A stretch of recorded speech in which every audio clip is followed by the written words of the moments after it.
अच्छा नहीं लगता, नहीं ना। ये संसार का ऐसा दुख है कि दुख तो लगता है पर इसे गले लगाने की इच्छा होती है, इसको छोड़ने की भी इच्छा नहीं। इस प्रकार के द्वंद्व हमेशा मानसिक धरातल पर चलते रहते हैं। नौकरी, परिवार, प्रेम, समाज और मुक्ति में तादात्म्य बिठाकर किस तरह हम अपने जीवन को सफल बना। भोगैश्वर्य प्रसक्तानाम तयापहत चेतसाम व्यवसायत्मिका बुद्धि समाधो न विधीयते।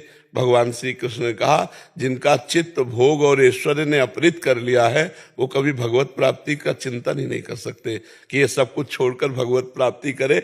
इतना ये मीठा जहर है कि इसे खाने में अच्छा लगता है, परिणाम में दुख होता है, लेकिन भोगने में अच्छा लगता है। इससे अलग जीवन जीना मतलब कभी कभी तो उत्साह ही नहीं बनेगा, ऐसा लगेगा मैं कैसे छोड़ सकता हूं। लेकिन यही हमारा भ्रम है। इसी भ्रम को दूर करने के लिए साधना है। यदि हम साधना करेंगे तो हमारे अंदर सुंदर ज्ञान जागृत हो जाएगा, तब फिर ये सब छूटेगा, पहले नहीं छोड़ना।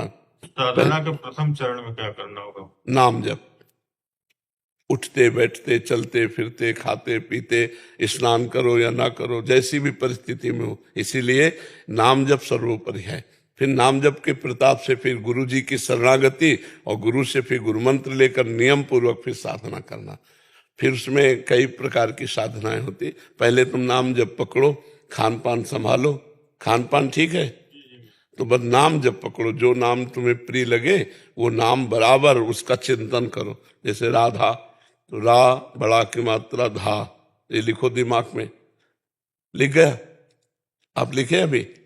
और बार बार इसी को लिखो और बार बार अंदर से उच्चारण करो, राधा राधा आप देखना कितनी शांति आपको मिलने लगेगी।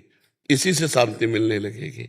इसी से आपका जब हमारा संसार का चिंतन छूटेगा ना और प्रभु का चिंतन होगा तो एक आनंद की अनुभूति होती है। पहले पाप नष्ट होते हैं इसलिए जलन होती है, और फिर जहां पाप नष्ट हुए तो आनंद की अनुभूति होती है। आप इसी को शुरू करो, नाम जप करना। राधे राधे गुरुदेव, अभी अभी आपने बोला कि गुरु मंत्र को लेके जाप करना चाहिए जी, और उसके बाद आपने ये भी बोला कि जिस नाम में रुचि हो जी। तो गुरु मंत्र करते करते पहले सुनो, प्रारंभ में जिस नाम में रुचि हो, इसलिए कि आपने गुरु नहीं बनाया। प्रारंभ में जिस नाम में रुचि हो जपो। वो नाम क्या करेगा? आपके हृदय को शीतल करेगा, आपके हृदय में लालच पैदा करेगा भगवदानंद का, भगवत प्राप्ति का। अब जब भगवत प्राप्ति का लालच होगा तो हमें गाइड चाहिए कि हमें कैसे भगवत प्राप्ति होगी, तो हमें गुरु की शरणागति चाहिए। अब जब गुरु की शरण में होंगे तो वो मंत्र देंगे, उपासना देंगे, पद्धति देंगे। समझ रहे ना? गुरु मंत्र करते करते मेरा मंत्र महामंत्र में बदल गया अपने आप। मतलब जैसे मैं ये कमजोरी, हम इसे प्रशंसा नहीं कहेंगे, इसे हम कमजोरी कहेंगे कि आपकी अभी गुरु मंत्र में निष्ठा नहीं आई। नहीं, ऐसे थोड़ी कि गुरु मंत्र जपते जपते कुछ और चलने लगे। ये कमजोरी है साधक की। साधक अभी परिपक्व नहीं हुआ। नहीं तो जो गुरु मंत्र चल रहा है उसी गुरु निष्ठा में हम स्थित हैं। भूल करके रसना कटो जो अन रटो, निरख अन फुटो नयन, श्रवण फुटो जो अन सुनो, श्री राधा जस बहन। हमारी जबान कट जाए यदि हम और कुछ जपे, हमारे नेत्र फूट जाए जो और कुछ देखें, हमारे कान फूट जाए जो और कुछ सुने। जी, एक बार अगर ग्रस्त टूट जाए, गृहस्थी टूट जाए या तो पति अलग को हो गए। छोड़ दिया, पति को छोड़ दिया। अब तुम्हारी हिम्मत हो तो ब्रह्मचर्य से रहो, अगर हिम्मत नहीं है तो आगे किसी को स्वीकार कर लीजिए। भाई देखो, इसमें हमें तो ये देखना होगा कि व्यभिचार से अच्छा है किसी एक पुरुष को स्वीकार करके धर्म पूर्वक जिया जाए। नहीं, चार लोगों से अगर हम मान लो ब्रह्मचारी नहीं रह सकते और इधर उधर गंदी हरकत करें तो उस हरकत से अच्छा है किसी एक सात्विक पुरुष को स्वीकार करके भगवत आराधना करे। और इधर उधर मन भटकाने से ठीक नहीं है। ये बढ़िया है कि किसी एक पुरुष का आश्रय लेकर के निकल जाए, जिंदगी पार कर ले। पर ये देखना है कि अगर ब्रह्मचर्य रह सकते हैं तो मानो कि भगवान ने संसार से उद्धार के लिए आपको संबंध विच्छेद कर दिया। अब आप ब्रह्मचर्य से रहकर भजन करो। अगर ये क्षमता नहीं है तो फिर किसी एक पुरुष को स्वीकार कर लेना चाहिए। हिमांशु गोयल जी। राधे राधे महाराज जी। राधे राधे महाराज जी। महाराज जी, पिछले 16-17 महीने से आपसे जुड़ा हूं। महाराज जी, मुझे महादेव जी ने आपकी शरण में भेजा है।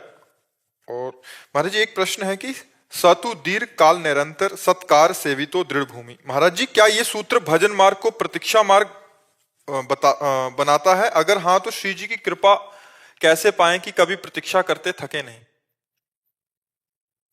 अभ्यास दृढ़ होने पर यहाँ हम कृपा और प्रतीक्षा इन शब्दों का प्रयोग नहीं करते। सूत्र क्या कह रहा है? सा माने जो तुम्हें गुरु मंत्र मिला है, जो तुम्हें नाम मिला है, सा तू दीर्घ काल मतलब लंबे समय तक, निरंतर, सत्कार, सेवितो, दृढ़ भूमि। यदि निरंतर आदर के सहित बहुत लंबे समय तक मंत्र जप आ जाए तो फिर करना नहीं पड़ेगा, फिर होने में आ जाएगा, और जब होने में आ जाएगा तब आनंद की अनुभूति होगी। पातंजलि जी, सा तू दीर्घ काल निरंतर सत्कार बराबर आदर सहित जपे। क्योंकि दीर्घ काल इसलिए कहा, कभी कभी मन रजोगुण से युक्त हो जाएगा तो भोग विलासिता चाहेगा, कभी तमोगुण से युक्त हो जाएगा तो निद्रा, आलस्य, प्रमाद, कभी सतोगुण से युक्त होगा तो रुचि बढ़ जाएगी। तीन गुणों का प्रभाव अंतःकरण में पड़ता रहता है। हम भजन का ऐसा भाव रखें कि रजोगुण में भोग इच्छा होने पर भी भजन न छूटे, तमोगुण में निद्रा आलस्य की स्थिति में भी भजन न छूटे। सातु दीर्घ काल निरंतर, निरंतर आदर के सहित सत्कार। अब सत्कार शब्द पर ध्यान दें।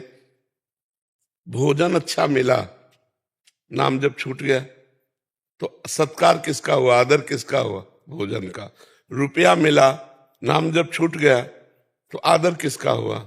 रुपये का हुआ। कोई व्यक्ति मिला, उससे बातचीत में लगे, भजन छूट गया, चिंतन छूट गया तो कौन बड़ा हुआ? भजन बड़ा हुआ या वो व्यक्ति बड़ा हुआ? व्यक्ति बड़ा हुआ। कोई घटना घटी, सुखद या दुखद, भजन छूट गया तो कौन? घटना बड़ी हुई या भजन बड़ा हुआ? तो ये बात देखना। सातु दीर्घकाल निरंतर सत्कार, नाम से बढ़कर कुछ नहीं, गुरुमंत्र से बढ़कर कुछ नहीं। तो हम बात भी करें तो नाम का चिंतन करते हुए राधा, भोजन कर रहे तो राधा, कोई घटना है तो राधा राधा राधा। हमें न तो शोकित होना है न हर्षित होना है। हर्षित होकर के नाम छूट जाएगा, शोकित हो गए तो नाम छूट जाएगा।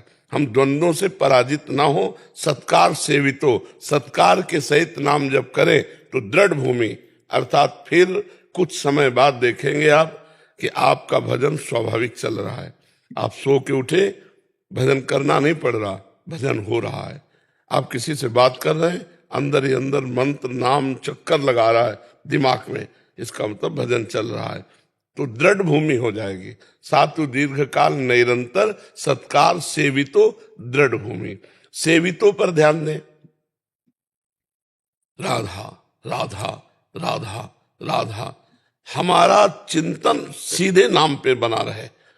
जैसे रुपए का प्रेमी रुपए का अंदर ही अंदर चिंतन करता रहता है, कामी पुरुष जैसे काम चेष्टा का चिंतन करता रहता है, ऐसे हमें प्रभु के नाम का चिंतन होना चाहिए।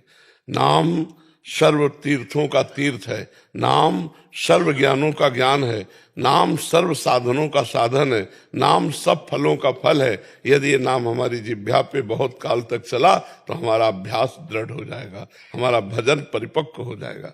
समझ रहे हो ना? हठपूर्वक लगाए रखें, हठपूर्वक लगाए रखना है। बुद्धि चल रही है, हठपूर्वक उसको लगाए बिल्कुल बिल्कुल। और ये जो आया है यही कृपा है। मतलब हम और कृपा नहीं देखते कि हम तो जपेंगे नहीं, कृपा से नाम चलने लगेगा, कभी नहीं ऐसा होगा।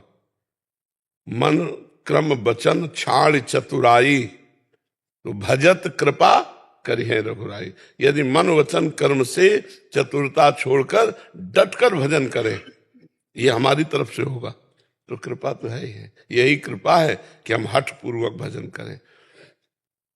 शास्त्रों में कई जगह आया जिह्वाग्रे, जीव के अग्रभाग से, ना कि मन साग्रे। मन लगे न लगे तुम इसकी परवाह न करो, हठ पूर्वक जिह्वा से। नाम जी जप जागहि जोगी, परमार्थी प्रपंच वियोगी। जो परमार्थी है, प्रपंच त्यागी है, वो नाम जप करके ज्ञान में जग जाते हैं। अहोवत स्वपस्तो गरियान यद जिह्वाग्रे वर्तते नाम तुभ्यम। वो स्वपच धन्य है जिसकी जिह्वा पे भगवान का अग्र नाम। इसमें थोड़ा जिद्दी स्वभाव रखना पड़ेगा, हठी स्वभाव रखना पड़ेगा। नाम जप में मन नहीं लग रहा है यार, कैसे जपे? नहीं, मन लगे न लगे, राधा राधा राधा राधा राधा। तो प्रपंचों के और सांसारिक विषयों में लेके जाता है। हाँ, उसको हठपूर्वक ही लगाए। हठपूर्वक लगाओ तो एक दिन आप देखोगे, पहले अभी संकल्प बनता है, फिर नाम जब बढ़ेगा